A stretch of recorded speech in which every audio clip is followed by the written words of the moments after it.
Okey, siapa yang migraine tiba-tiba, okey, tak boleh urut sendiri. Macam mana cara urut sendiri? Okey, ni kening kita ambil kita punya ibu jari. Alright, ni kening, kita tekan. Cara tekan, okey, tangan yang tadi pegang kepala kita and then position kepala kita tunduk sedikit.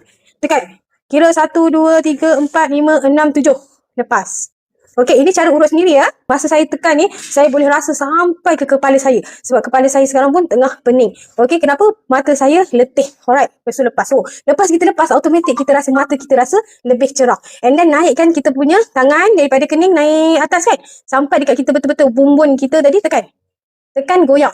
Oh, sangat-sangat sedap. Siapa kata sendiri tak boleh urut? Migraine. Okey, tekan dan goyang. Oh, sangat-sangat sedap. Sangat-sangat relax. Walaupun urut sendiri. Okey, sampailah dekat atas sini. And then kalau tak dapat ke sini, cukup sampai sini. Sangat-sangat relax. Lepas tu di tengah-tengah ni tadi, tekan juga. Goyang. Okey, insyaAllah orang yang sakit migraine tadi akan rasa kurang.